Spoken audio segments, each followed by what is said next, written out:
वहीं अगली खबर जोधपुर से। विकास कुमार, महानिरीक्षक पुलिस जोधपुर रेंज जोधपुर में बताया गया कि साइक्लोक्लोनर सेल की ताबड़तोड़ सफलताओं की श्रृंखला में अगली कड़ी में एक और कुख्यात वंचित इनामी अपराधी बद्रीराम पुत्र गंगाराम निवासी सुरपुरा खुर्द थाना गोपालगढ़ को लंबी गिरफ्तारी के साथ ही सफलता प्राप्त की है। इस कार्रवाई का विवरण कुख्यात बद्रीनाथ एवं गिरफ्तार हेतु 50,000 रुपए का इनाम भी घोषित किया था। अपराध की दुनिया में सिल्वर की जुबली मना करते ही 25 वर्षों से कर रहा था अपराधी। 25 महीनों से पुलिस कर रही थी, गिरफ्तारी कर रही थी घूमकर। इधर 1958 से अपराध की दुनिया में पहला कदम रखा था। 2023 तक ताबड़तोड़ अपराध करता रहा बद्रीराम। कुल 6 जिले की अपराधियों के जद में करता था चोरी, शराब जैसी तस्करी, मारपीट, हत्या प्रयास एवं पुलिस पर हमला, बलात्कार जैसे संगीन अपराधों में लिप्त है। बद्रीराम मंदिरों में चोरी का करता था, विशेष शौकीन था। साथ ही बद्रीराम 44 अपराध भी कर चुका था।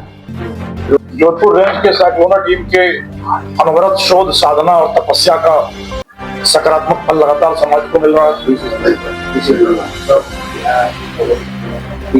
समाज की चादर से आपराधिकता के धब्बों को मिटाने के लिए जो खुफिया पछाड़ का दांव चला रही है साइक्लोनर टीम, उसके धमाकों की धमक गूंज के रूप में लगातार गूंज रही समाज में। और उसी की एक और कड़ी में ऑपरेशन नर नारायण चलाकर 50,000 के इनामी कुख्यात वांछित अपराधी बद्रीराम पुत्र गंगाराम को कल बोसिया इलाके से गिरफ्तार कर सकने में पुलिस को सफलता मिली है।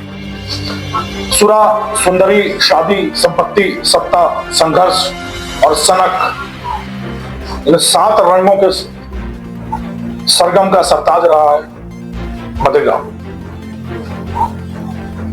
बहुत ही रोचक, दिलचस्प कहानी रही है बद्रीराम की आपराधिक यात्रा, जीवन यात्रा बहुत ही दिलचस्प रही है। अब तक करीब 44 अपराध पुलिस के संज्ञान में आ चुके हैं, जो दर्ज हो चुके हैं बद्रीराम के द्वारा खारिज किए हुए 44 अपराध। मेवाड़ और मारवाड़ के 6 जिलों में अपराध की गूंज मचा चुका बद्रीराम। चोरी, नकबजनी, वाहन चोरी, शराब तस्करी, पुलिस के साथ मारपीट, हत्या का प्रयास, मारपीट, वाहन चोरी, बलात्कार जैसे हर तरह के संगीन अपराधों में लिप्त रहा है कुख्यात अपराधी बद्रीराम। आज से 27 साल पहले अपनी आपराधिक यात्रा शुरू की बद्रीराम ने। जब 10वीं की पढ़ाई करने के बाद अपने ही आवारा भाइयों की संगत में आकर गुमराह हो गया और जल्दी पैसे कमाने की धुन, परिवार को समृद्ध करने की सनक जगी। एक चचेरे बड़े भाई की शादी के लिए पहला अपराध किया, गांव के ही कोऑपरेटिव सोसाइटी में चोरी की। और उसके बाद जब चोरियों का, नकबजनियों का सिलसिला शुरू किया बद्रीराम ने, तो 25 मामले दर्ज हुए बद्रीराम के खिलाफ। विशेष रूप से मंदिरों में चोरी का शौकीन रहा बद्रीराम। इलाके के जितने भी मंदिर हैं, चाहे चिनकौर मंदिर हो, वापिनी मंदिर हो, पुनासर मंदिर हो, मेवाड़ मारवाड़ के ज्यादातर मंदिरों में कई बार जाकर चोरी की वारदातों को अंजाम दिया। कई बार पकड़ा गया, कुछ महीने जेल में काटे और फिर छूटता रहा। यह सिलसिला लगातार चलता रहा और इसी के साथ कई सारे शौक पनपते रहे। चाहे विलासी जीवन जीने का शौक हो, नशाप्रति का शौक हो, रंगीन मिजाजी का शौक हो, वो लगातार गलत तरीके से आते पैसों के साथ परवान चढ़ते रहे। पिता का मोह, पिता की ममता, पिता का पितृत्व हमेशा बद्रीराम के जीवन पर एक कहर की तरफ रखता रहा। जेल जाता रहा बद्रीराम, पिता उसकी जमानत कराते रहे। हर बार वादा करता बद्रीराम कि अब अपराध की दुनिया से मैं अपने पैर पीछे खींच लूंगा, और फिर उसकी रंगीन मिजाजी, आशिक मिजाजी उसको फिर से अपराध के दलदल में धकेलती रही। जब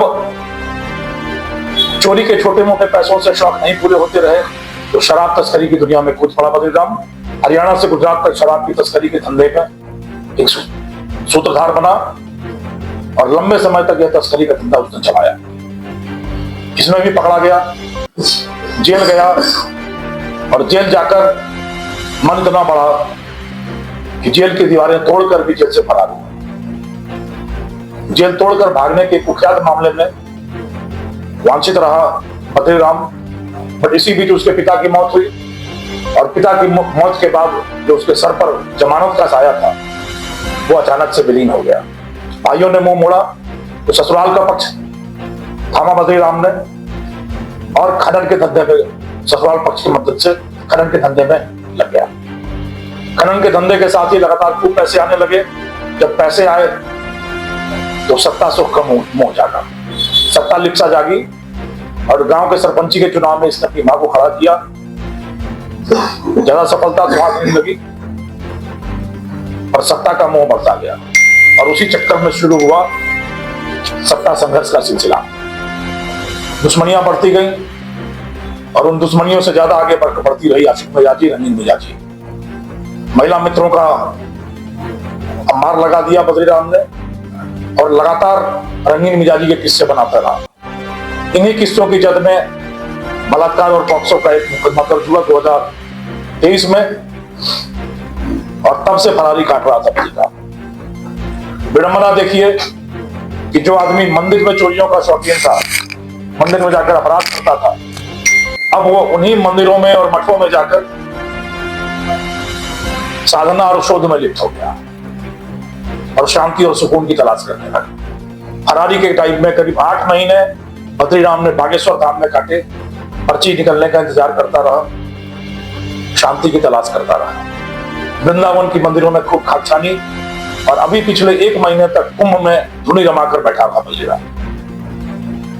पर इस समय सारी साधना और तपस्या पर हमेशा बद्रीराम की विषय वासना भारी पड़ती रही और हर 1-2 महीने में वो अपनी महिला मित्रों के चक्कर में जोधपुर के इलाके में आता रहा। साइक्लोनर टीम महिला मित्रों के ऊपर निगाह रखकर लगातार कोशिश करती रही। करीब 2 दिन पहले फिर एक महिला मित्र से मिलने उटाम्बर इलाके में आया। जब भी महिला मित्र से मिलने आता था तो इसकी समझ यह होती थी कि खूब बढ़िया कपड़े, जूते, चश्मा और धुली धुलाई लग्जरी गाड़ी लेकर ही जाता था। तो जब उटाम्बर की महिला मित्र से मिलने गया तो उस समय इसने ओसिया इलाके के एक वर्कशॉप में अपनी गाड़ी अच्छे से धुलवाई और गया।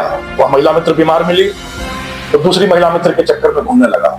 साइक्लोनर टीम को यह आइडिया लग गया कि गांव की टूटी फूटी सड़कों पर घूमते हुए गाड़ी धूल धूसरित हो रही है, तो अगली महिला मित्र से मिलने जाने के पहले ये जरूर फिर गाड़ी धुलवाने आएगा। और वहां हमने अपना जाल बुना और शिकार अपने आप जाल में आकर आप देखेंगे वीडियो में कि बद्रीराम फिर अपनी